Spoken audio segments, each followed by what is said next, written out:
కోరికలాలలు దాటి బట్టి చేరితే జీవితం దొరకునులే అది ఒక్కటి మార్గం నిజము తెలుసుకొని మాయలో తొలగేసి మిగిలిది జీవితము అది జీవితమేలే పూలెందుకు వికసించును అది జీవితమేలే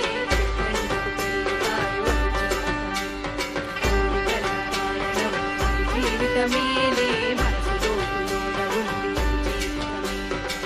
పుట్టిన ప్రతి ప్రాణి లక్ష్యం ఒకటేలే పూలెందుకు వికసించును అది జీవితమేలే చెట్లెందుకు పెరుగుతాయి కోరికల కారణము అది జీవితమేలే మనసు లోతులోన ఉంది అది జీవితమే.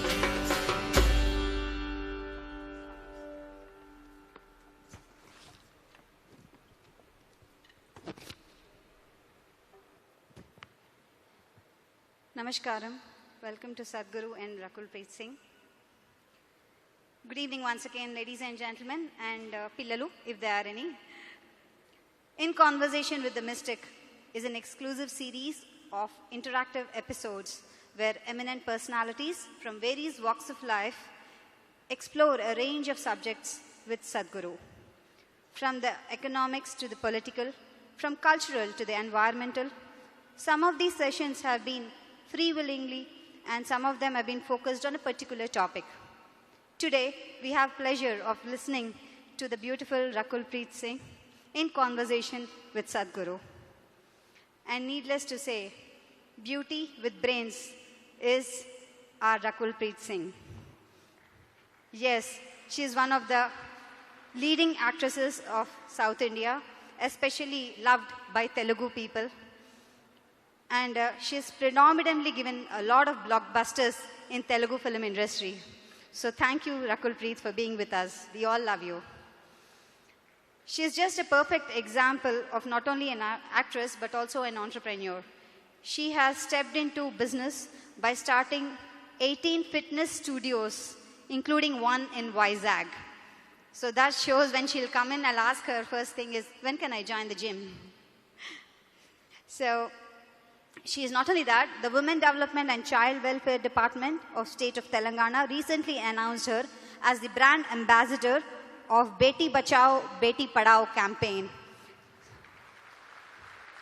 Congratulations, and we all wish you do a good job there. And I'm very blessed to be here in presence of Sadhguru, the founder of Isha Foundation. He is regarded as one of the foremost spiritual leader of our times. We have a very short film to introduce him. So kindly, please orient yourselves towards the screen. In the next half hour, you're going to meet a man who has a devoted following across India and indeed around the world. While yoga and meditation are at the core of his teachings to promote individual growth, the work of the foundation covers conservation, education and health. And you'll find him astonishingly pragmatic on a range of very modern-day problems. Let's meet Sadhguru. For the very first time in the history of humanity, we have the necessary resource, we have the necessary capability, we have the necessary technology to address every human problem on the planet. Even 25 years ago, we couldn't have dreamt of it. But the only thing that is missing is consciousness. Today, the spotlight is on a project called Green Hands in India. We started a mass campaign and 6 years I spent planting trees in people's heads. That's the most difficult terrain, believe me. And now in the last 6 years, we've been transplanting it, and that's happening much more easily. Action for Rural Rejuvenation is mainly aimed at rejuvenating the human spirit.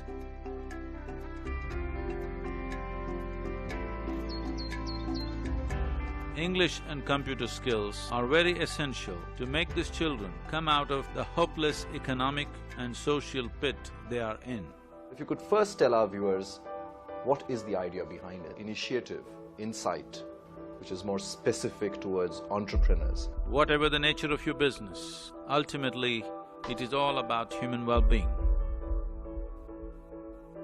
Isha Foundation, a non-religious, non-profit public service organisation headquartered in southern India.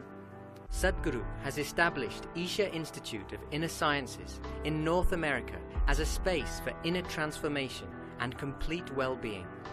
Surrounded by the serene forests of the Cumberland Plateau, Isha Institute attracts visitors from around the world for its unique programs and special events. We've engineered the outside world in so many ways, but we've done nothing about this one. If you want to know well-being, in is the only way out. This is what I want to teach you too. That is, you can be completely intoxicated without any drug, just on life. This is a shift from wine to divine. How can you love one and hate the other when the same divine exists in all? Spiritual process is not about looking up or looking down, it is about turning inward. See, the only thing that I'm really good at is just this. I can just make the air around me just crackle with energy.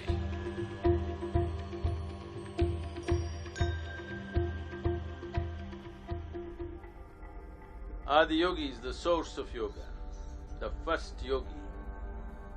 Adi Yogi will inspire many generations to take up yoga. One truly remarkable thing that Sadhguru has done is, he has made yogis out of ordinary common people. We're tracking a mammoth movement, an incredible rally starting from Kanyakumari, reaching up to the Himalayas, all in a month with the sole purpose of rejuvenating India's rivers. Every state is responding. This is concurrence and this is wonderful. I'm very happy that Sadhguru has taken up this cause. It should also become a people's movement for our own survival, for the survival of our children. If you have to describe yourself in one word, Would you consider wildlife as two words or one word?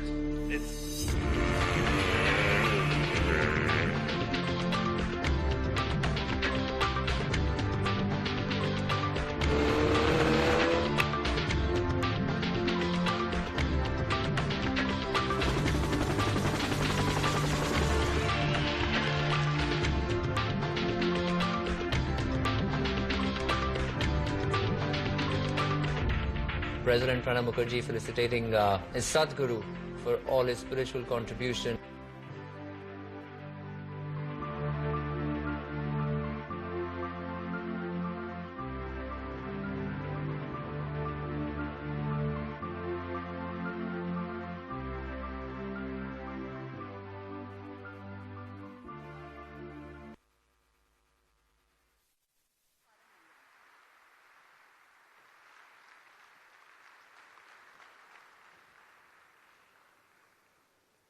In conversation with the mystic, I invite Ms. Rakul Preet Singh to kindly come onto the dais.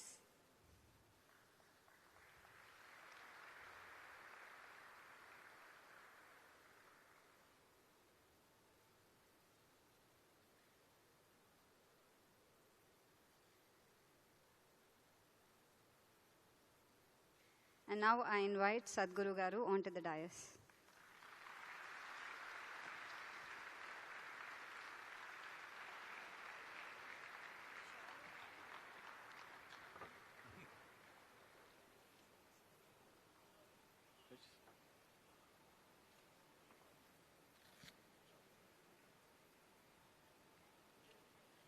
A small felicitation by Ganta Srinivas Rao Garu to Sadhguruji.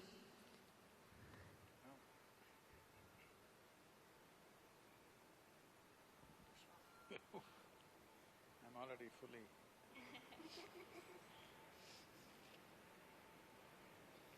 Ganta Srinivas Rao Garu shawl ఇచ్చి ఆయన భక్తిని సమర్పించుకుంటున్నారు, కృతజ్ఞతని సమర్పించుకుంటున్నారు. ధన్యవాదాలండి.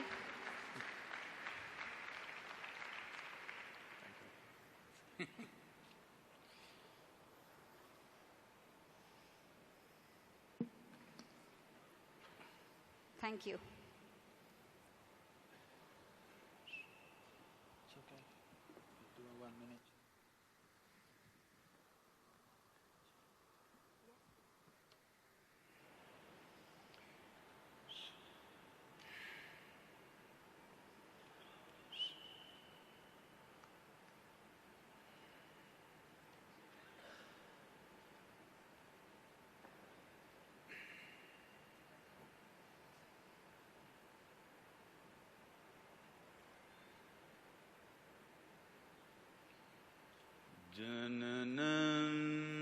sukadam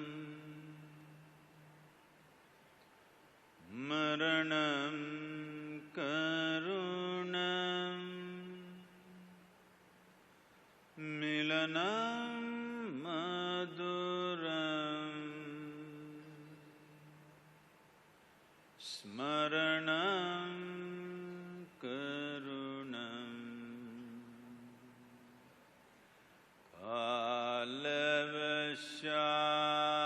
kalavashadiha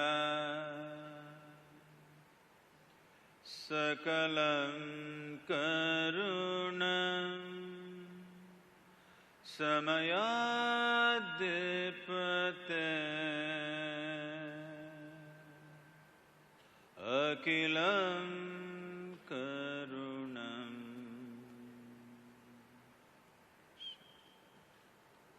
Namaskaram. Namaskaram to everyone. Namaskaram.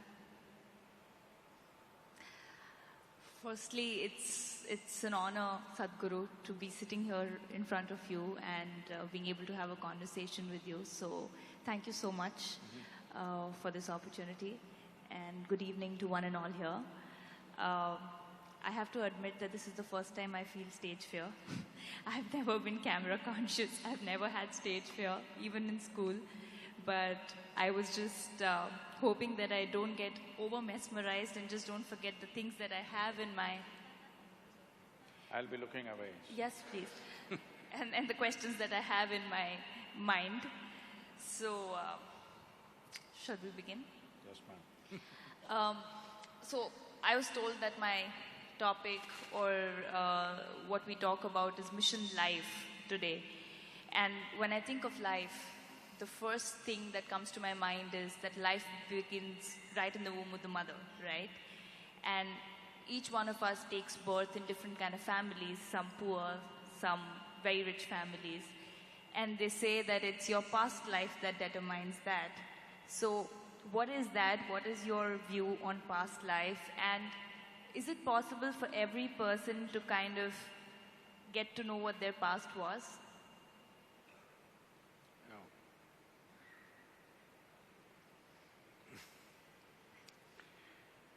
Now, it is true that if you… those who have more than one child, would know this if they paid attention. But otherwise, you can go to a hospital, watch 10 children who are just born. You will see these 10 children are not same, they're just born, but they're not same. Each one of them have their own characteristic. Even if 2 children have come of the same parents, you have a sibling? Yes, I have a younger Nothing brother. like you. No, we're poles apart. So, though same genetics, same home, same food, probably same school many times, but so different. So obviously, from this we can assume there is some other data.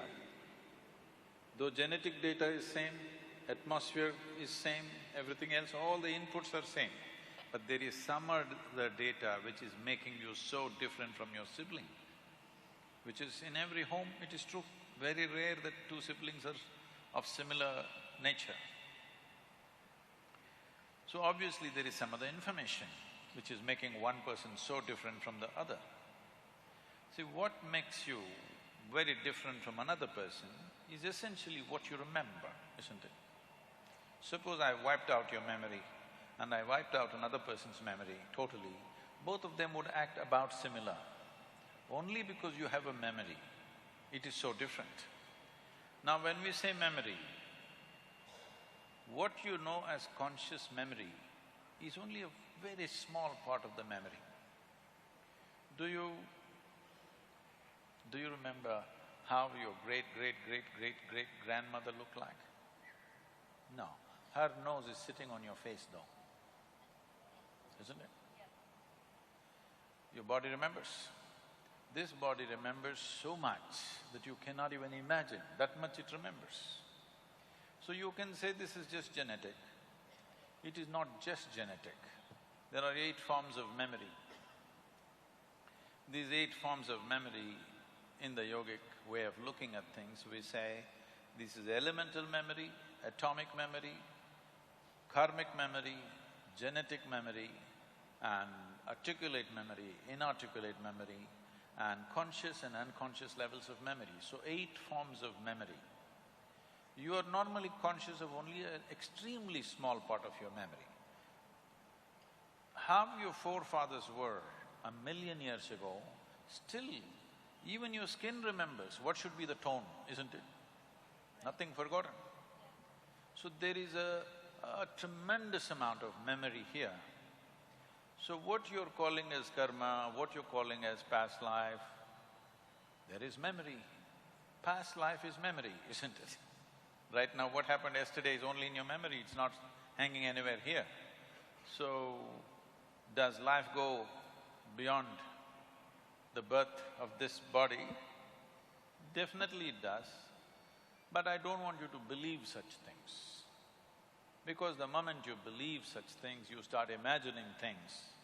This is gone crazy, particularly in United States. Anybody who says, if they like this person, oh, maybe our past life. 3 days of romance and then they realize there's no future. Right. So, if you start believing these things, your imagination will fly, it's no good. But if you access these dimensions, then it transforms you in a completely different way. Is it necessary for every human being to access these memories? Not necessary. Because most people cannot handle the memory of this life, they're freaking. Yes? True that. 10, 20 years of memory, they cannot handle it. If you remind them of 10 lifetimes of memory, what will happen to them? They better not remember. Anyway, a whole lot of things are being done in the, all imported from United States largely, about past life regressions and this and that. These are just psychological processes. With psychological process, if you go to a certain level, essentially you're going into analyzing yourself.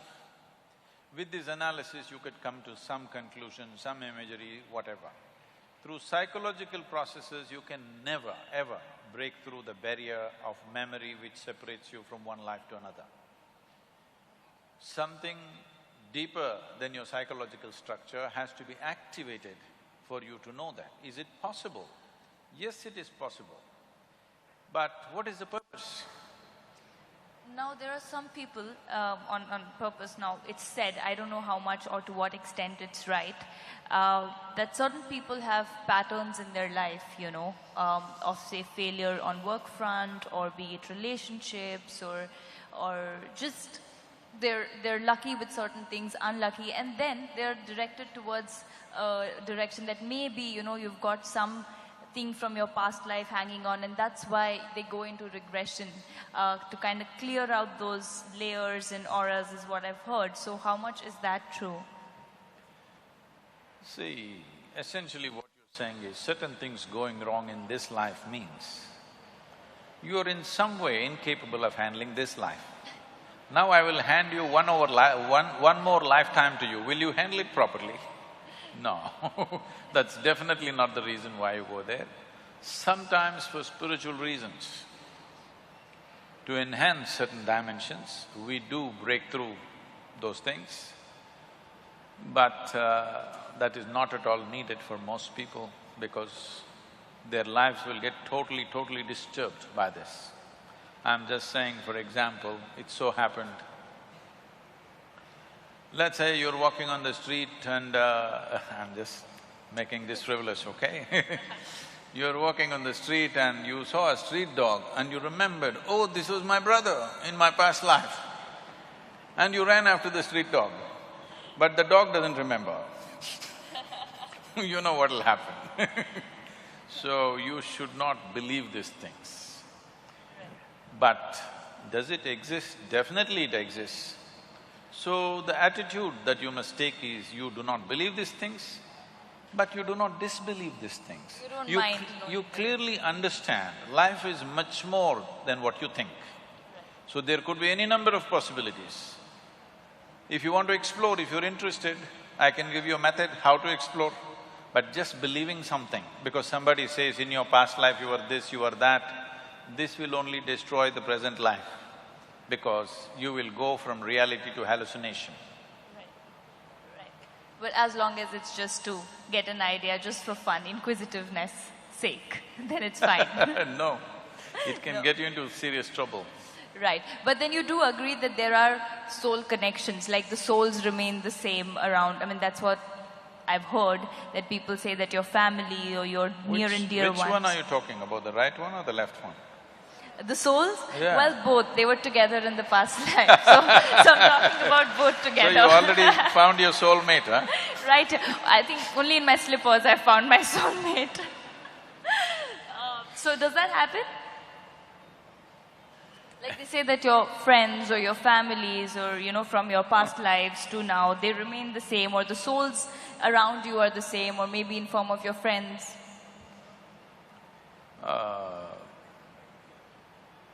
I would advise people to make new and numerous and new friendships now. Even for lifetimes, if you can't make new friends and the same idiots are going with you every lifetime, That's really sad. you must be in a terrible condition. Yeah. I know you come from a profession where people used to sing Janam Janam all the time, but not anymore. No. We just make them believe on screen, trust me. Not anymore, right? No, only on screen we Only still in make them believe. 70s, Janam Janam happened, not anymore. Even now we dance around the trees and make them believe that that exists, but the reality is quite different. Okay, so, you know, karma is something that's always been a very intriguing factor for me, because you say what goes around comes around, and, you know, your karma comes right in front of you. Still, I always feel that in a country like ours, there is so much that people get away with, you know, in terms of corruption, in terms of crime, or power takes over. Where does karma come in? Is karma limited to only poor people, and it doesn't apply for the rich or the powerful? See, this is a very, unfortunately, a simplistic representation. You're suffering, so it's your karma. I think if somebody is suffering, to tell him, it's your karma, so you're suffering, is not some great insight into karmic substance of that person. It's just that you lack humanity. You're going through something painful, I say, oh, it's your karma. This is lack of humanity, not some insight into life or such. Let's understand what is karma. See, the way you understand, the way you perceive, experience, understand anything that comes your way depends on the past memory that you have. For example, what kind of music do you like? Anything that's soothing to the ears. Heavy metal? No, not at all soothing to the ears. Okay. So you want some soothing music. So if we play heavy metal music for you, and this music can be only played at full volume, anything less than that it doesn't work. So if you play heavy metal music for you at full volume, you will have a nervous breakdown. But there is some young people there, they… Same sound. In one person's ears, it becomes music. For another person, it's noise. So, how you recognize a particular sound, this is your karma. This is why in this country we told you, when we say karma, we did not say that you need to be punished, you're suffering, you're being punished. This is not the karma aspect. Karma means action. We are performing 4 dimensions of action right now as you sit here. Physical action is happening, mental action is happening, they're saying you're very brainy. They're putting pressure on me. Emotional action is happening, energy action is happening.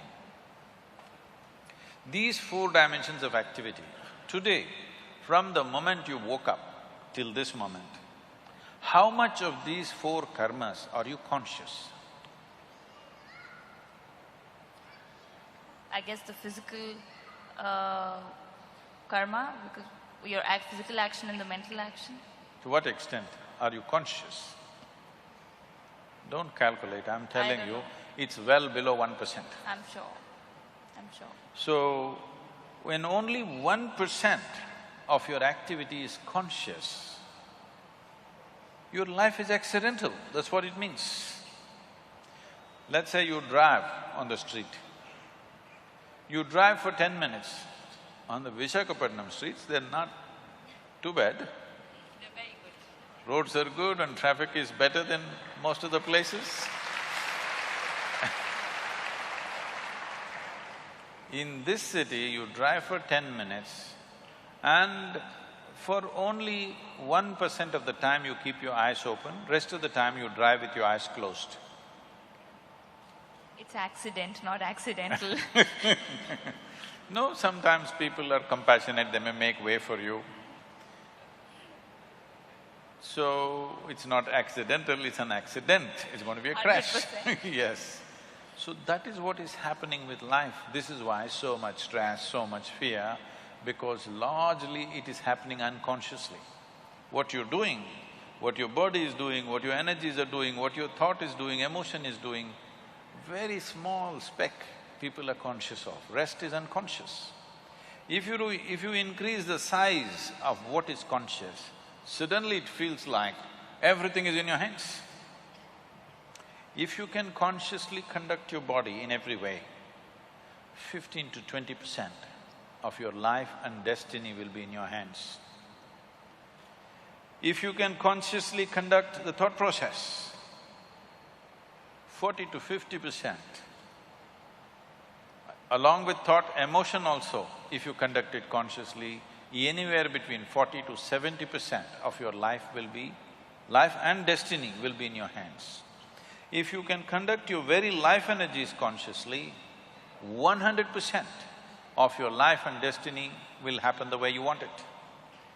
If you become available to a dimension of intelligence within you, which is beyond you, which is… we call it chitta, you can call it grace, you can call it whatever. If you become available to grace, you not only are in charge of your life and your destiny, you can also take charge of the life and destiny of 1 million people around you. This is available to a human being. Will a human being explore these dimensions, or do they want to just eat, sleep, reproduce and die one day? It's up to them. But no matter who you are, what kind of work you do, how much money you have, what you do,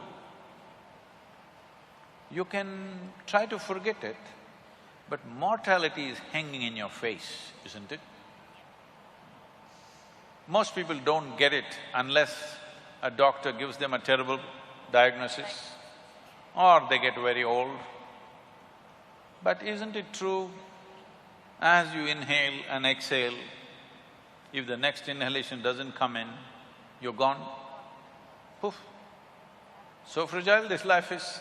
At the same time, it's so sturdy, how many things a man can do? But, woof, it'll be gone. When we are here, we think we are everything.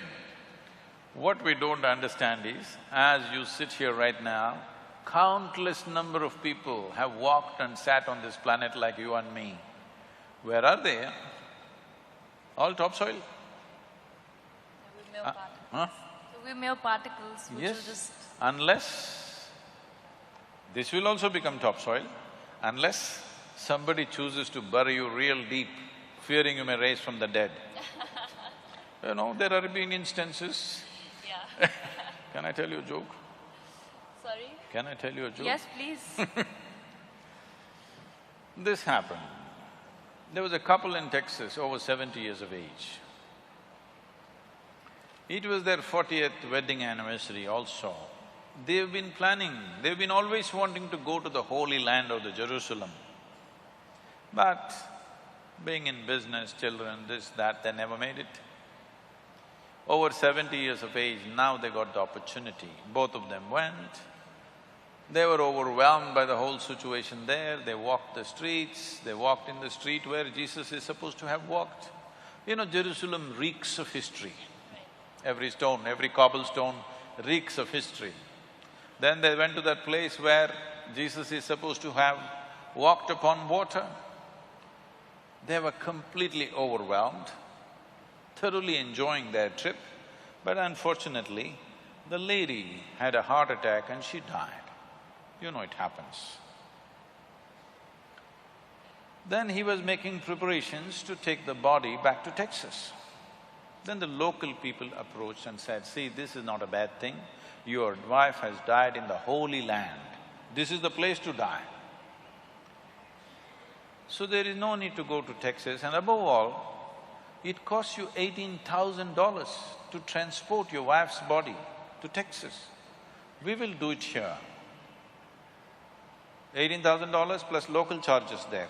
So for you, a special price because you are from Texas, $20,000, we'll do everything. The man thought about it and said, no, I will take her to Texas. They said, no, no, no, you are under stress, you know. Please don't torture the child, whoever.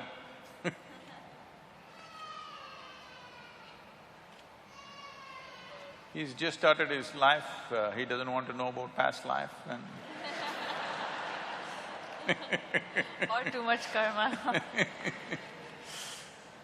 So, $20,000.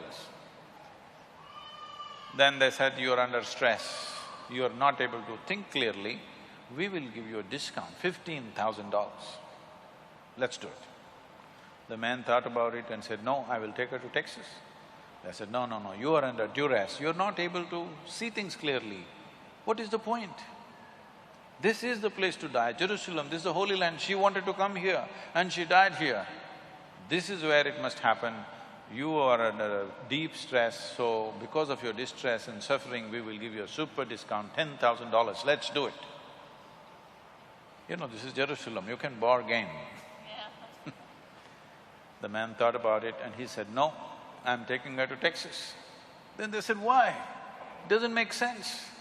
Why are you doing this? The man said, in Texas, dead stay dead. In Jersey.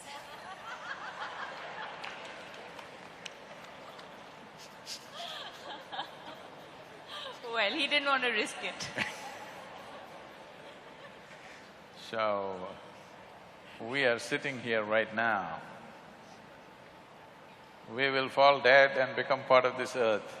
Somebody else will be walking over it in no time. It's a brief life. It's a very brief life. Especially if you're joyful, it's a very, very brief life. Have you noticed this on a particular day? Yeah, happy days just pass. Happy days just go this. like a moment, miserable days take a long time. So only miserable people can have a long life. If you're joyful, before you know what hit you, it gets over. So in this brief life, is it not important that extremely brief life, for the immensity of what a human being can be, this time that's allotted for us is too little. But in that people get bored and they kill themselves. Very unfortunate. Without ever exploring the nature of what this life is about, simply because people's physiological and psychological drama has bigger than the existential realities in which we are. But that's also because Sadhguru, a lot of them are not aware of what the reality is. That's because they don't know how to act in their life. No, they're thinking it's real, you need to tell them. Right, like you're showing them a path, you know, and No, which you is a need great… to tell them it's all an act. Well, unfortunately, somehow I feel a large percentage in our country is still struggling for the basics, you know, which is the food and the shelter and home and clothes. So for them, that is it. That's meeting their ends is tougher. That is an unfortunate reality. Still, basics like food and shelter have not happened. Right. That's a different thing. But believe me, those who are successful are suffering a lot more than those who are not so successful. I'm constantly working with business leaders around the world, and I see most successful people have the longest faces. I agree. I don't know what makes it so difficult to just put a smile on your face all through the day. So, if people don't have anything to eat, that's a different situation, we have to fix that, there's no question about that. But people's psychological drama, what you think and feel becomes bigger than the creation. True. Because of that, life gets all messed up. After all, it's your thought, you can make it any way you want it. After all, it's your emotion, you can make it any way you want it. But that freedom and that awareness is not there simply because less than 1% of it is conscious. Rest is all in reaction to something else. So now you said, most of it is we're not conscious about the actions, and coming back to my question where my main point was, what if it's a consciously bad karma that a person does, say a murderer or somebody who commits crimes, or there's so much happening in our country today. Now, where does karma fall in place? Because my question was, in at least our country, it's not like the Middle East where people are highly punished. There's a lot that you can get away with.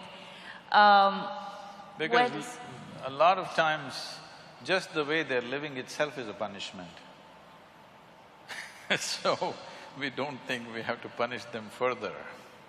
No, but there are quite a lot. I mean, we all know that, there are people who get away with a lot of things, and very unfortunate that it is. But is it somewhere that we are not able to handle things properly in our country and we blame it on karma? See, it's not just in this country, everywhere it is there. Here we have over 10,000 years of culture and history, so we have learned many more tricks. We have learned many more tricks as to how to do these things. Essentially, karma means action. As I said, 4 dimensions of action. In the physical world, action naturally has a consequence. It is not like somebody is sitting up there and they're going to punish you for this or that. You said if a consciously negative karma… See, what is negative and positive is not in the action, it is in the volition, it's in the intention. I'm sorry to take such an example, but you come from an army setup, your family is there. Armed forces means we have built armed forces mainly so that if somebody bothers us, to kill them. Nothing wrong with that. You get a medal for that. Because we're doing it for a cause that we believe is sacred for us. But we must understand somebody else unfortunately believes their cause is also sacred. So don't take karma there, because there are many people who believe what they're doing is God's own work, and they're willing to die for it. But it's against us, so we don't like it. Well, we didn't start the problem, that's our argument. That is at the level of political, social situations, yes. But now you're talking about an inner situation. An inner situation is only by intention. Intention is fixed, everybody thinks what they're doing is great. If you and me were 2 different countries, I'm fighting for my country, you're fighting for your country, so… Right. Now coming to intention, like you say that your thought is something that when you give it out to the universe, like the law of attraction, the ask… You've been reading all these American books. I've read inner engineering as well, but so it just makes me curious about these things. When you say the law of attraction, where you ask, believe and receive, anything that is sent out to the universe in a positive direction or in a constant direction rather, happens, because they say that you design your destiny, you design your life, like you just happen to say that, your conscious efforts, you can have control over your life. Now, coming to intentions, now what if someone's… you're sending out a positive signal, great. what if someone is… No, I did not agree with that. You made a theory. There are lots of holes. Okay, so well, my question, you did not agree to it. So my question is, if someone is sending out, okay, you want your life to be a certain way, you send out positive signals, which is great, but… To whom? To the universe. To the universe. Which direction? Up or down? That's what I'm asking. How does the law of attraction work? Does it really work? It doesn't work. It doesn't work? So what works? How do you design your own Law destiny? of attraction is something that happens between opposites. Yes? Whether two magnets or two opposites, male and female, or whichever way, law of attraction is always between opposites, isn't it? From North Pole to South Pole to this and that, it is working like that. Right. Now you're talking about the universe. So that means you are an alien to this universe? Part of the universe. If it's part of the universe, what is there to be attracted about? Well, why do they say then you can design your own destiny? You can determine your destiny, you should. That's what being human means. Right. See, if you had come here like any other creature on this planet, they have compulsive cycles. They live by that, it's okay for them, because that's all they're capable of. Once you have come as a human being, everything that you can do, actually if you look at your life, you're not doing anything very greatly different from what the other creatures are doing. They are born, you grow up, they grow up, they reproduce, you reproduce, they die, you die. Nothing very different. But these same simple things, we can conduct them consciously. That is the significant thing about being human. The moment you conduct it, let's say you conduct your hand consciously, now this hand will do what you want, isn't it? You won't simply sit here and do like this. Now this hand will do what you want. Suppose you conduct your thought consciously, now your thought will do what you want. If your thought was doing what you want, how would you keep yourself blissful or miserable? Blissful. Blissful. Yeah. If you're blissful, would you go in search of happiness? Of course. Huh? No, if you're blissful, you're just If satisfied you're with blissful, would your life be in pursuit of happiness, I'm asking? You'll be in a state of… Yes, you're blissful. So these things that people think are the greatest things in their life, to be peaceful, joyful, nonsense, wouldn't mean a thing to you, because you're blissful. But you can't say that to them, they'll feel insulted. You have to… You have to play the tunes. But essentially, if your thought and emotion was taking instructions from you, you would keep yourself in the highest level of pleasantness, whatever that is, isn't it? Correct. Yes. If that happened,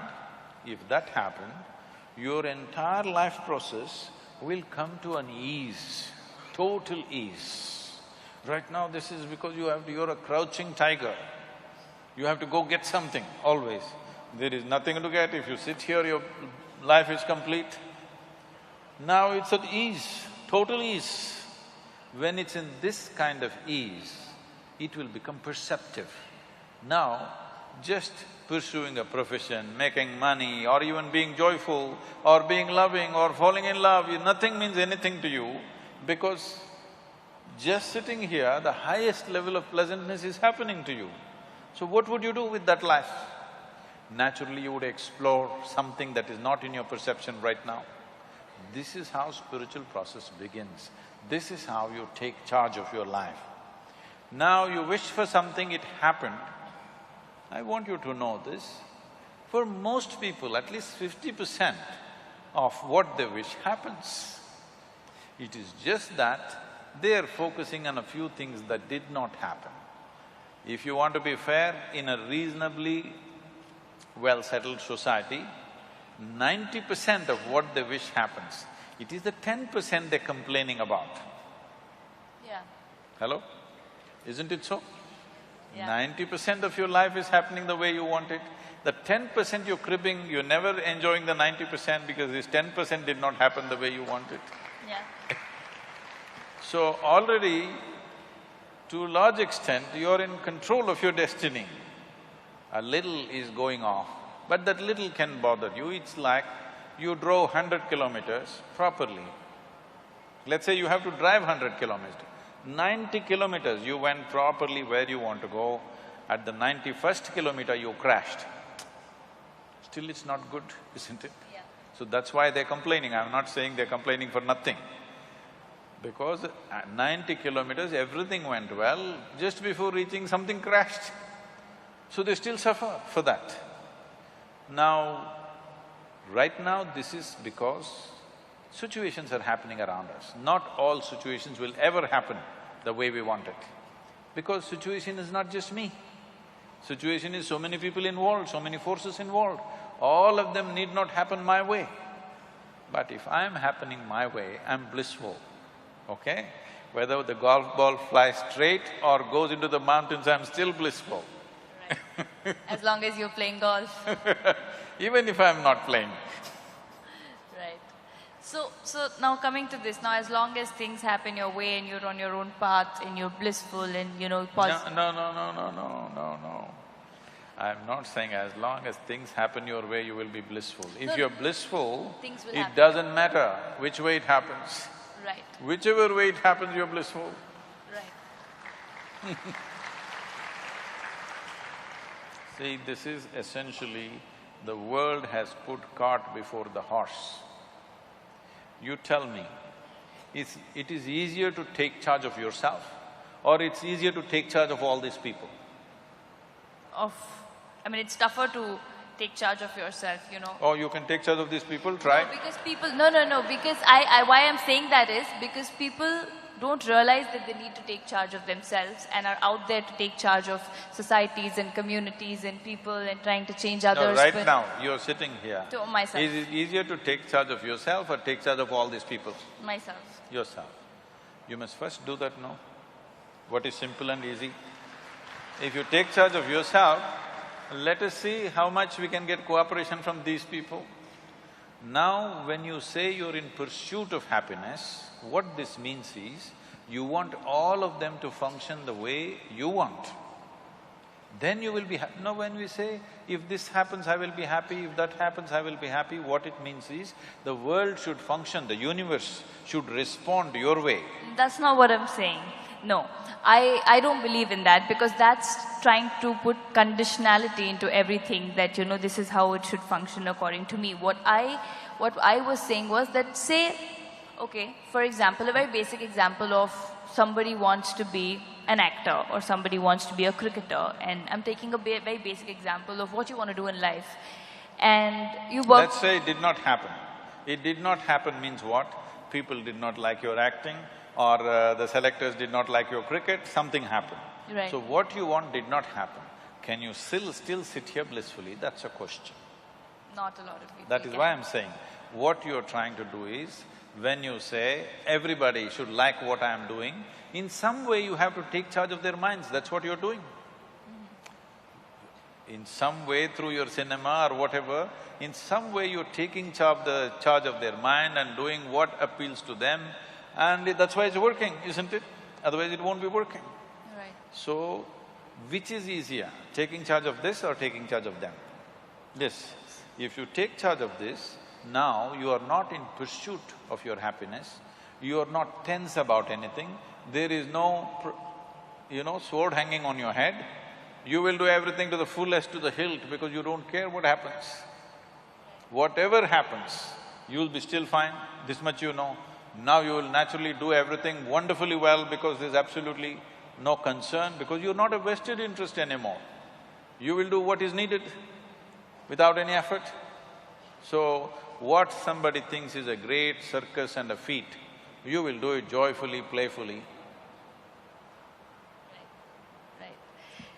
So, well, you just completely negated the fact that there's no law of attraction. There is nothing like that. There is. I'm sure a lot of people are attracted to you. Not that law of attraction of the universe gives you what you want. But anyways… No.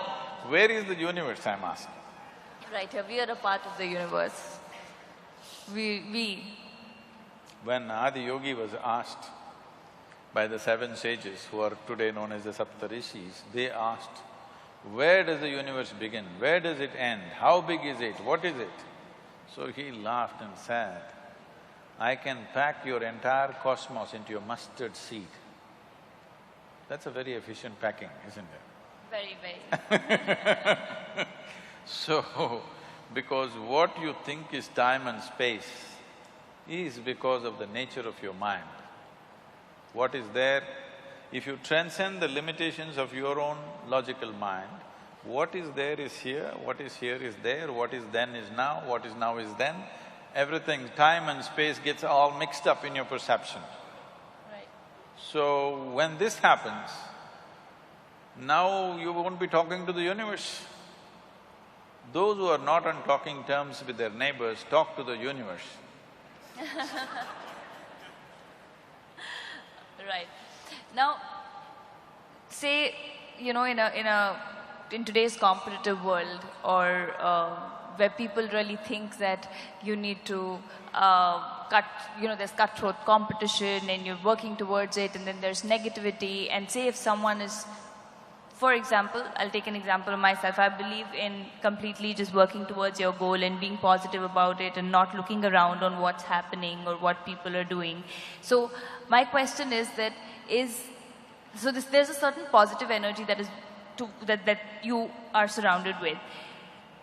Does negative energy really affect a positive energy? Like, you know, people talk about evil eye or drishti, that in our Indian culture is so much, which I don't believe in personally, but you know, you hear from your relatives or people around that if you've done a good job, there's drishti, you know, you should come and do this puja, and there are rituals that are followed. So can a negative energy harm a positive energy? See, instead of looking at this as positive energy and negative energy, the same energy can function positively or negatively. What is, if something works favorably for me, I say it's positive. If it works as a detriment, I say it's negative. But it is not essentially negative or positive. It may be, what is darkness for you is light for a whole lot of creatures on this planet, isn't it? Electricity is right now doing positive things to us, so if you stick your finger into it, it does something else to you. It is still positive as far as you touch the positive only, not the negative. Right.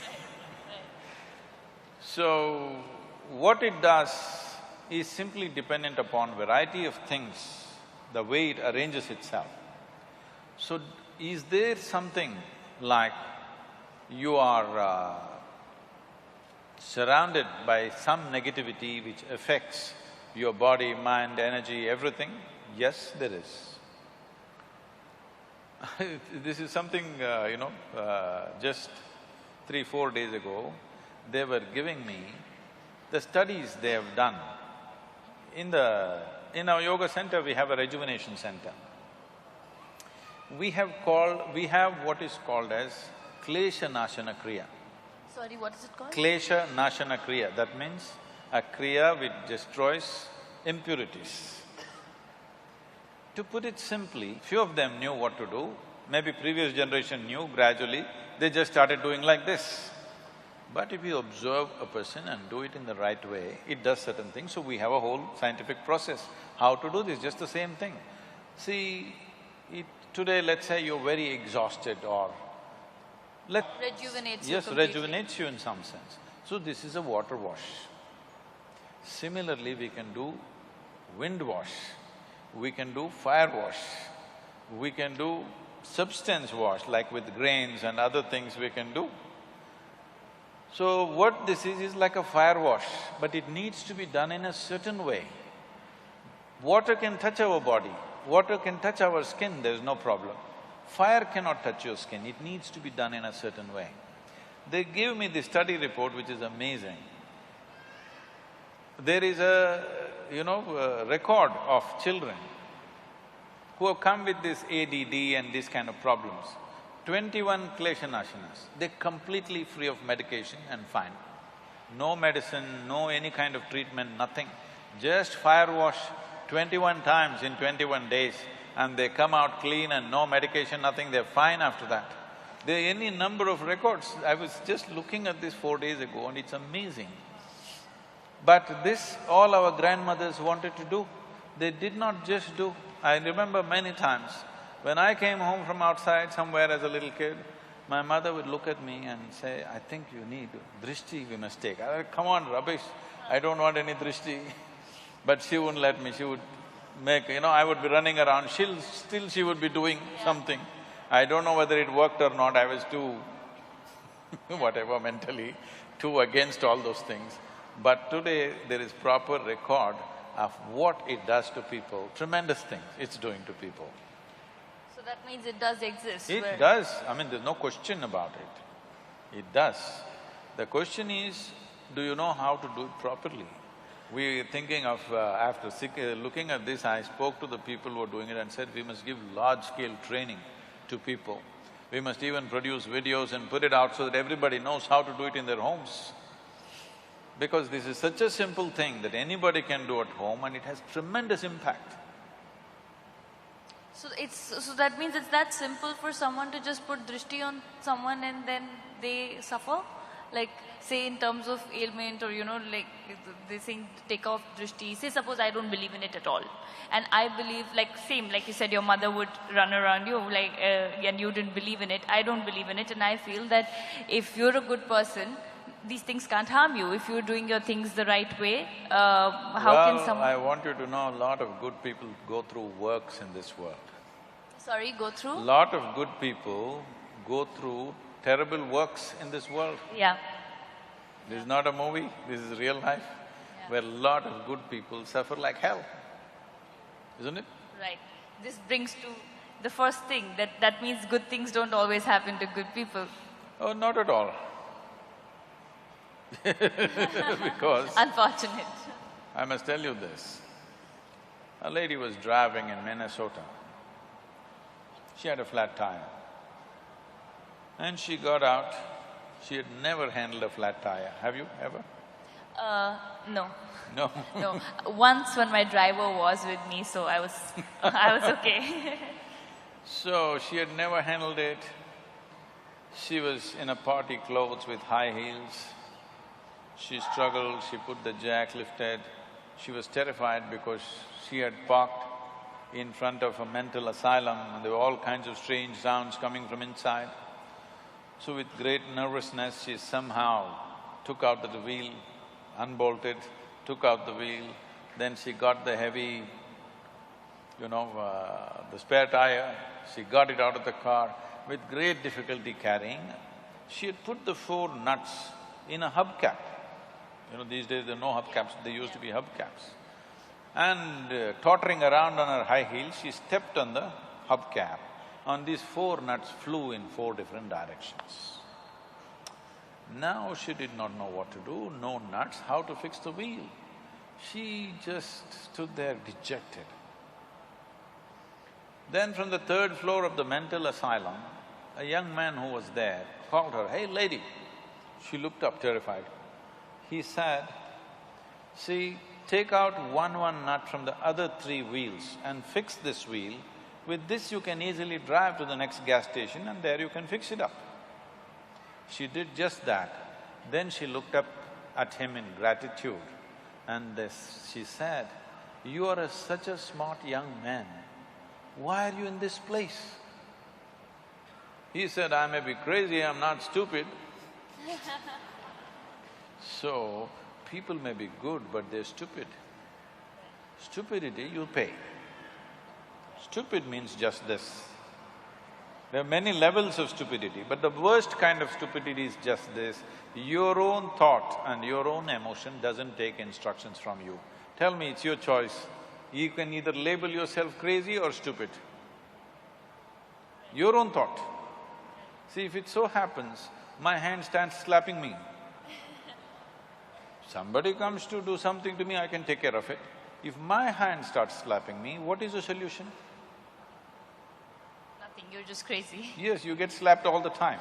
So most of the time, this is all that's happening to people, is their own thought and their own emotion that's freaking them all the time. Who else is poking you? Right. When was the last time somebody poked you with a dagger? Hello? When was the last time? Nobody ever poked you. Huh? Even she's saying no, even if you're in politics, nobody poked you. But you are busy poking yourself all the time. So, it's up to you to choose the label. You're either stupid or crazy. None. Would want to choose none. Okay. So, my next question is about astrology. As to… All this time you're talking about taking charge of your destiny. No, that's why I want to know that does it really I mean, to what percent is it actually relevant? Is it true? Can people really tell your future? Because I am somebody, if somebody says, you can't do this and I really want to do that, I'm like, hell yeah, I'm going to change it and I'm going to be able to do it, whether it's my work or my workspace or whatever. So how much of astrology is true? How much of people can predict your future? Is it true that we are born with, a certain life that people predict? You have a horoscope? I do, which I've never read, but they say a lot of things. I said a horoscope. Horoscope? Yeah. No. It's a horoscope. Because if it's already written what you could do and could not do, your life is a horror. True. Isn't There's it? no excitement in life then. It's not about excitement. There's no potential. Right. It's already written. You're not a potential life. You're a past life. We could have just framed the horoscope and bury you. Right. Instead of framing your picture after you die, we can frame the horoscope and bury you today. What is the problem? Is it anyway the same thing? Because once you're past, it is just that which people remember about you, either it's written or in their minds, like a story. So there's no science to it? We'll come to that. There is some. See, every object, especially if it's a large object like a planet or a star, it is exuding its own reverberation. Right now, this vessel is exuding its own reverberation, believe me. It is. Scientifically, we can prove this, that it is exuding a certain level of reverberation. Right now, it contains water, so it is exuding one kind of reverb. Suppose we put milk in it, it will be exuding another kind of reverb. Suppose I pour some mercury in it, it will exude something totally different. So every object, every physical form has its own reverberation. Now, if I don't have an established way of being, now this vessel could slowly influence me.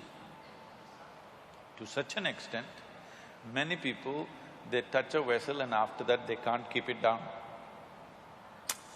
Don't literally take a vessel. Many objects, they touch it and after that they can't keep it down, isn't it? Because without the reverberation of that, they cannot exist in many ways. So when this is the case, a planet could have its own reverberation. Now, it is up to me whether this vessel will determine my destiny or I will decide the destiny of this vessel is up to me. Because, I'll ask you a simple question, between inanimate objects and human consciousness, which do you think is of a superior dimension of function? Of course, human being, isn't it? In a way, this is also a piece of the planet, it's just earth, isn't it? It's just the soil. Either we get it now or one day we'll get it from the maggots, but it is the soil. But here it reverberates in a certain way because it's conscious, it's intelligent, it's many things, very brainy. Hey, you got a certificate, I don't have, so I'm using it. You have a certificate from the world, everyone's here listening to you. So, this is conscious. This should determine the nature and the destiny of the inanimate object. When I say inanimate object, what you call as a planet, all the 9, 11 planets are also inanimate. Yes, they're big, but they're inanimate. The stars that you're talking about also are inanimate, and many of the stars that you believe are there are not there, actually. Yes, many of them are actually not there. They died long time ago. Because it takes light years for the light to reach you, you think it is there, but they're gone many million years ago. So, inanimate objects should decide the destiny of human consciousness, or human consciousness should determine the destiny of inanimate objects, which way it should be. This should decide, isn't it? But right now, a whole lot of people are allowing inanimate objects to decide their destiny. They definitely have an influence. Will you allow it or not is the question. Do you know that on full moon nights and no moon nights, we are on the coastal city, the waves are coming up, tides. Do you also know people, if they are psychologically disturbed, on those days they become much more disturbed? Yes? I'm asking you, this is between you and me. Do you go crazy on full moon nights? No. No? I never go crazy. I find it hard. So that means the full moon, which has such a big influence on the ocean, such a big influence on that person who's mentally fragile, has no influence on you? So, the thing is whether you are going to allow it to influence you or will you influence it, is the question. Full moon is only rising certain things within you. If the whole ocean is rising, obviously all the fluids in our body, including our blood and everything else, all the gland secretions, everything is rising. It doesn't create madness. If you're little crazy, it'll make you more crazy. If you're joyful, it'll make you more joyful. If you're loving, it'll make you more loving. Whatever you are, it enhances you a little bit because it's pushing it up. Over 70% of this body is fluid, isn't it? So if the ocean is rising, is nothing rising? Definitely something is rising. So full moon day means, in this country, full moon days and new moon days were the real holidays. Because it has something to do with our life. On that day you go to the temple, on that day you meditate, on that day you spend with the family, all kinds of things. This was important. We took away that science because our bodies and our existence is very deeply linked with the solar system, the way it functions. But will we ride the cycle or will we be crushed by the cycle? This is a choice that we have. If you learn to ride it, it'll be fantastic. If you don't learn, of course they'll crush you. Of course. So it's all about the willpower and the internal… Conscious, being conscious. She's saying we have spoken enough. Oh, okay. She's saying we have only 20 minutes left. Okay. So she wants me to wrap it up right now. No, I'm kidding. Yeah, so I suddenly… my chain of thought went there, should I do the audience question, should I ask one last question?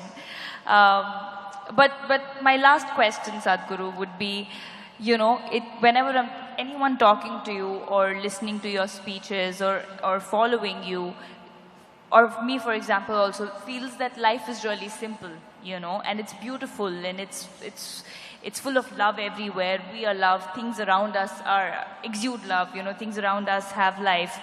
But how difficult is it for people to understand that life is simple, and why do you think the smallest of the things have been complicated by human race so much, be it relationships, be it marriages, be it love, be it work? There's just so much superficial things overcoated, and people are just missing out on small joys of life, and they just don't live life the way it's supposed to be. What is it that you would say would be step one for everyone to start at least looking into that direction of feeling that life is beautiful? Life is neither beautiful nor ugly, nor is it love nor hate. It is just that you can be beautiful within yourself, or you can be ugly. You can be loving, or you cannot be loving. Everywhere love is exuding, no, this will take you to a la-la land. No, I mean, it's nice, you don't have to have conditions for… everyone's lovely here. I don't have a problem with anyone, but not everyone's going to look at it that way. Now I must tell you something. This happened. A young widow went to the cemetery to visit the grave that she was dedicated to, but she had a 7-year-old boy. That boy ran all over the cemetery, reading all the inscriptions. He's just learned to read and write, so he's reading all the inscriptions all over. Then he came back to his mother after 20-30 minutes and said, "Mama, where do they bury all the horrible people? Everybody is beautiful is not true. Then this is La La Land. It's not true, people can be extremely ugly. But if you are beautiful, even that ugliness you can transform to whatever extent you can. Will everybody come your way? No, they will not. If they don't come your way, will you become ugly? No. That is the important thing. Right. When things don't happen your way, are you still capable of being a beautiful human being? That is all you have to fix. Right. If that one thing if you fix, everything is fine. When nothing happens your way, are you still a beautiful human being? See, you must understand this. This is the only thing that this culture has ever worshipped, I want you to understand. Since yesterday, people have been reminding me of this because there is also a real estate issue today. You know, Rama is hugely worshipped. Even today, he is having property problems. Yeah. He had continuous problems. Young prince, grew up well-educated for those days, very balanced, nice young man, gets married to a young, beautiful princess. For some political reason, he has to leave his kingdom and go to the forest. I know in the movies, in the Rama Rao movies and also Ramanand Sagar's television serial, Rama and Sita are in the forest and all romance and all this. That's not how it works in the jungle. I've lived in the jungle by myself alone for weeks on end. When I used to come back after 2-3 weeks in the jungle, even my parents wouldn't recognize me, they would look at me, what has happened to this guy? Because insect bites all over and your face is swollen and it's a different thing. Living in the jungle is not fun. Yeah. It is fun if you enjoy it, I did, but it's not easy on your system. So this young princess, she's not Adivasi or something, she's a princess. Taking her and living in the jungle is not some romantic story. It's a hard thing. The idea of sending him to the jungle is so that he must suffer, isn't it? Right. As if that was not enough, the Sri Lankan people came and kidnapped her. From where? From Uttar Pradesh, huh? Not here. From Uttar Pradesh, they steal his wife and go away. He is a king, he could have found some local solution for himself, but his wife means so much to him, he follows all the way, walking all the way down, no airplane to fly, walked all the way, the kidnapper had a plane, all right? But he had no airplane, he walked all the way, fought a battle, and then burned down a beautiful city, somehow took his wife back and went home. She became pregnant. For a king, his wife becoming pregnant is very important because he has an empire, he needs a son, all these things are there. But at that time again some political issue happens, then he has to send his wife away to the jungle. No sonogram. He does not know whether she is bearing boys or girls or what. 2 boys come, he does not know. Then he fights a battle with those 2 boys without knowing they are his sons. For most human beings in their life, if anything truly horrible has to happen, knowingly or unknowingly they kill their own children. That is the worst thing that can happen to them, isn't it? He almost did it, not knowing. He almost killed both his boys. And then his dear wife, obviously she's dear to him, otherwise he wouldn't have followed all the way down. His dear wife dies in the jungle and he never sees her in his life. This is not a success story, isn't it? But even in recent times, during the independence freedom struggle, Mahatma Gandhi went on referring to Ram Raj. Because in this culture, one of the best administrations ever has been Rama's administration, how he administered his nation. So, when all this extreme drama was happening in his life, worst kind of drama is happening in it. This guy never married again. He lived alone, he almost killed his own children, complete disastrous life. But he remained balanced and did his administration and whatever work he has to do with such balance and efficiency that after 5,000–6,000 years, when we talk about a ideal nation, we say Ram Rajya. So, the essential thing is this, whatever the drama, however bad it is, every deal is bad. What happened in his life, if one of those things happened to most people, they'll crack up. One of those things, serial disaster. But he is doing everything to the best of his ability that he can do in the given moment and fulfilling his duties, whatever he has to do. So it is that freedom that he has from his drama that's happening around him, absolutely free. This is mukti. As he is alive, is Jivan Mukti, as he is alive, he is free. It is that freedom that we are bowing down to, not his being a king or a god or whatever, because the man remained free of the extreme drama that was continuously happening around him.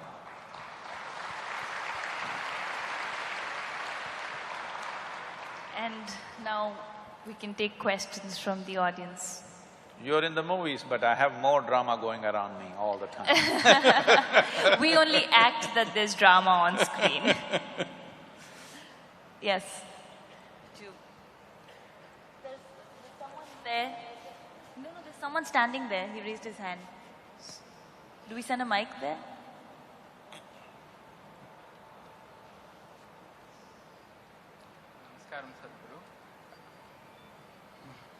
Namaskaram, Sadhguru.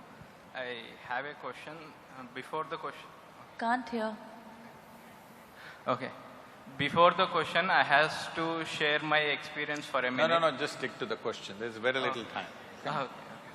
And I have sometimes my longing for the enlightenment or to touch the peak of life. It bubbles up sometimes and it goes too high. I got tears in my eyes and then it just shut down and it normals again. And my question is how to keep that longing constantly high so that continuously I can touch the peak of my life. He's asking you. You're asking me?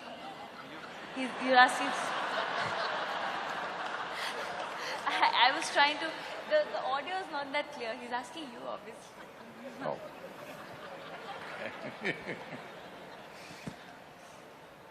Please. So, see, every human being, even if you take those human beings who you think are the most miserable sort, even they have their moments of joy, otherwise they wouldn't be alive. Yes or no? There's not a single moment of joy in their life, they would have taken their life long time ago. There is joy, but they're also manufacturing misery. So this is something you must understand. People think love, joy, ecstasy are happening to them. Once you make this mistake, you also start thinking misery, frustration, anxiety, depression is happening to you. No, you are doing it to yourself. You can do either joy to yourself or misery to yourself, agony to yourself or ecstasy to yourself. If you want to know how to do what you want with this, do you agree with me? I'm speaking technically today because if I speak poetry, it will be misunderstood. If you speak philosophy, it'll go all over the place. Technicality, technology is something that you cannot distort, at least. Do you agree with me that this human mechanism is the most sophisticated mechanism on this planet? Huh? Do you? Not your new iPhone? No. This eye is far more sophisticated than anything. I'm asking you, have you read the user's manual, sir? No, you're an accidental user. If you're an accidental user, how will it work? By accident it'll work. Once in a way, tears of ecstasy came. Next moment depression came. Obviously you're accidental, isn't it? From ecstasy, if you at least came down to bliss, all right, some slow down, we can gas it up. From ecstasy to misery means what? You're accidental. Your joys are accidental, your misery is accidental. When over 99% of everything that you're doing right now, the 4 dimensions of karma are accidental, how will you ever sustain anything? There is nobody here who do not know joy. Their only problem is it's not sustainable, isn't it? So if I teach you a simple method with which you can create a chemistry of blissfulness, are you ready? Once in how many days will you do it? Hello? He doesn't know. It's okay, I know once in how many days he will do it. Because I've been teaching for 35 years now. I know once in how many days they will do it. Today I can show you millions of people around the world. For me, not a single day passes without me witnessing tears of love and ecstasy. Somebody around me will be shedding tears of love and ecstasy, wherever I go, whichever part of the world.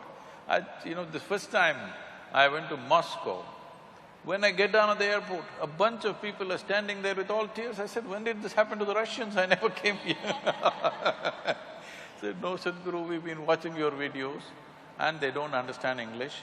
Some Russian guy that we don't know is translating and putting it on, okay? And they're all standing there at the airport crying. Why I'm saying this is not some magic. This is a little bit of engineering yourself. One man's magic is another man's engineering. If 500 years ago, if I flew, you would think I'm a magician, isn't it? Today you say I'm a pilot. Yes or no? So similarly, somebody being miserable, somebody being ecstatic is not by fortune and misfortune. Somebody is handling this right, somebody is not handling it right, that's about it. I'm here, alive, still going around doing things. This is the time to learn and make it happen for yourself, that you learn to engineer this the way you want it. If you like misery, I have no issue. I won't seek your company, that's all. If you like misery, I will not deny to you. I'm not telling you everybody must be ecstatic, be whatever you want. If that's what you want, that's what you should be. But you want to be in pleasant states, but you're in unpleasant states, you better fix yourself, isn't it? Other question there. Can we have a mic sent there, please?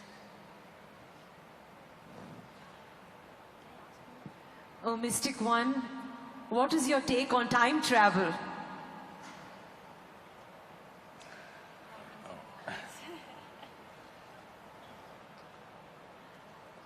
I thought my number was different. Okay. Time travel, I think I already spoke about it, and this idea of time and space comes to you because you're working within certain limitations, functioning within certain limitations. See, in the yogic way of looking at things, generally, how modern physics also is moving towards this direction at a very top level, but generally the textbooks physics that you read in the high school says because there is distance, because there is space, it takes certain amount of time to get there. Isn't this how you understand? Now from here you have to drive to your home. Because there is distance, because there is 2 kilometers, it will take so many minutes. No, that's not how creation is. Because there is time, there is distance. Doesn't make any logical sense to you. Because time is of 2 different types. The way you know the time right now, you understand the time because something here is going in cyclical moments. You understand what is a day, what is a night, what is today, what is tomorrow, simply because the planet spun once. Or if the moon goes around, we say it's a month. If the planet goes around the sun, we say it's a year. Essentially, your understanding of time is cyclical in nature. Anything that moves cyclically, by that you come to the understanding what time it is, by counting that. Suppose nothing was cyclical, how would you know time? But still there would be time, isn't it? So in your experience right now, only cyclical dimension of the physical seems like time to you, because your whole experience of life right now is limited to your physical nature, in the sense, you know life only by seeing, hearing, smelling, tasting and touching, isn't it? If you could not see, hear, smell, taste or touch right now, you would have no experience of life, either of what's around you or even yourself. It happens to you when you fall asleep that you are not seeing, you're not hearing, you're not smelling, you're not tasting, you're not touching. Neither the world exists nor you exist. But if you transcend that limitation, that you do not see, hear, smell and taste, but you're still there, if this happens to you, you would understand what I'm telling you, that time is first. Because there is time, there is space. So what happens, the time that you know due to the cyclical movements is called kala in India. Kala. The Hindi people cut everything into kal.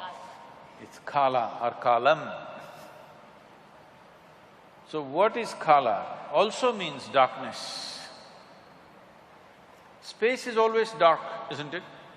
We're using the same word to represent both time and space, because space is born out of time.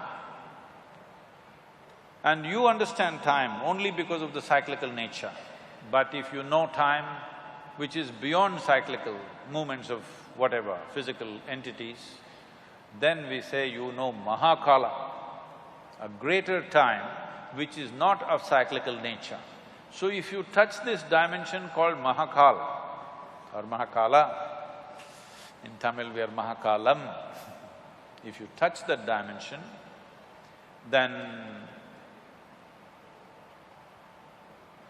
there is no time for you. It's not that you travel in time, there's simply no time for you. There's no such thing as time for you. Everything is here and now.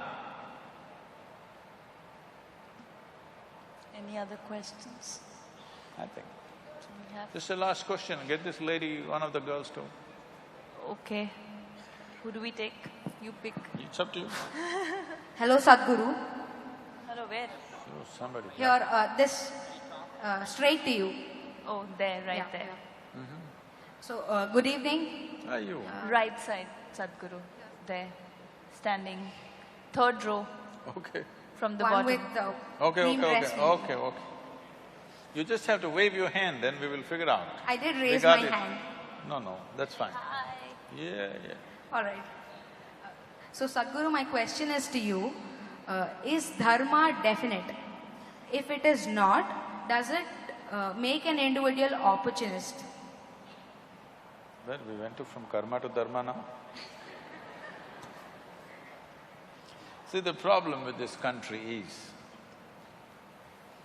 there was a time when every generation produced thousands of enlightened beings, realized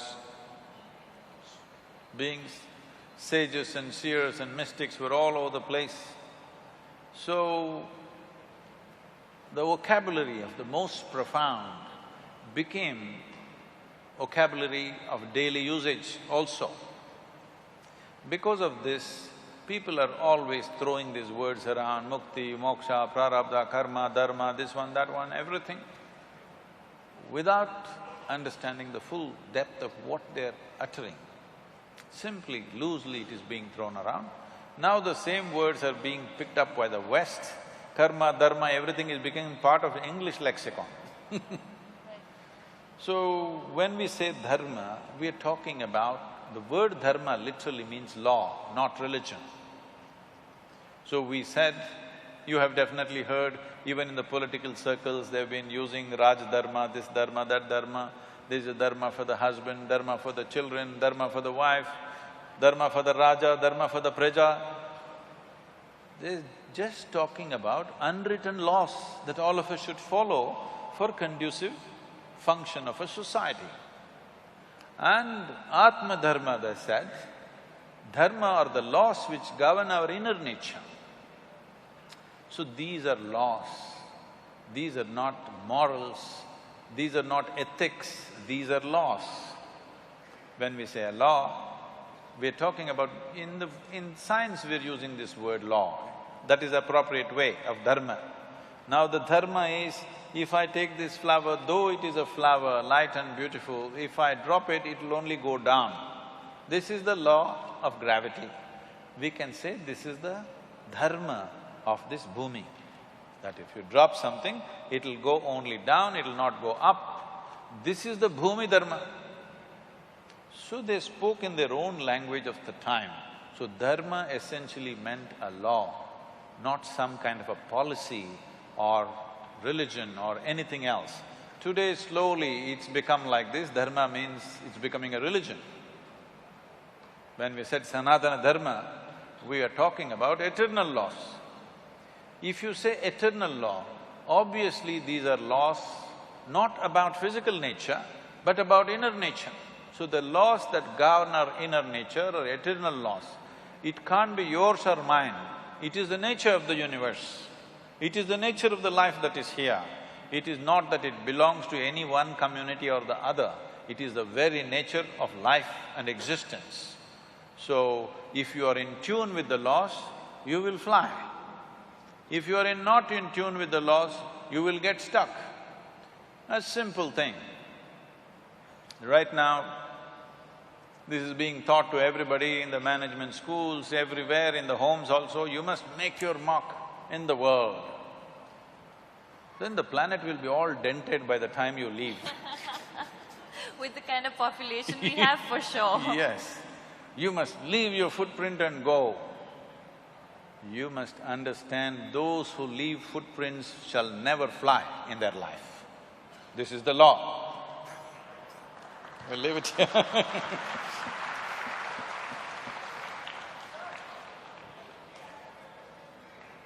Thank you, everybody. I'm sure… Madam is the boss. I'm sure you must have enjoyed this session as much as we have enjoyed bringing it to you. We thank Rakul Preet and Sadhguruji for this thoughtful exploration. Thank you very much, all of you, for being here.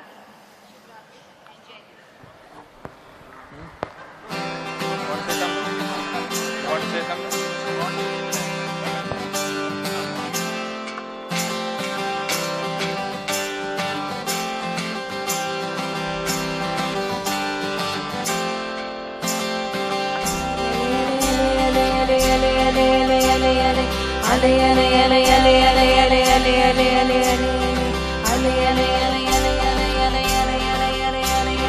మనసు ఎగురుతున్నదు హాయిని వెతుకుతున్నదు బ్రతుకులైజ మెరుగరానిదై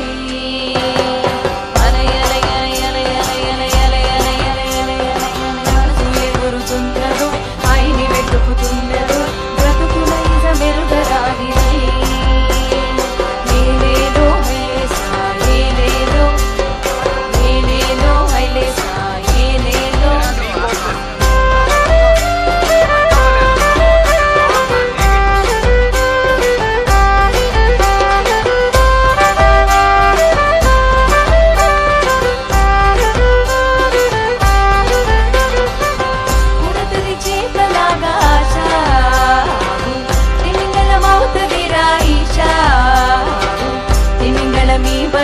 పడినా నువ్వు మళ్ళీ చెప్పకేసి చూస్తావురా హైసా హైసా ఉడతడి చేపలాగా ఆశ తిమింగళమవుతదిరా ఈశా తిమింగళ మీ వలలో పడినా నువ్వు మళ్ళీ చెప్పకేసి చూస్తావురా హైసా హైసా గాలి నెడుతుంది నావా కదులుతుంది అలలో ఆశల మీద కదులుతుంది అరే ఆశల మీద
మెరుగరానిదై ఏలేలో హైలేసా ఏలేలో ఏలేలో హైలేసా ఏలేలో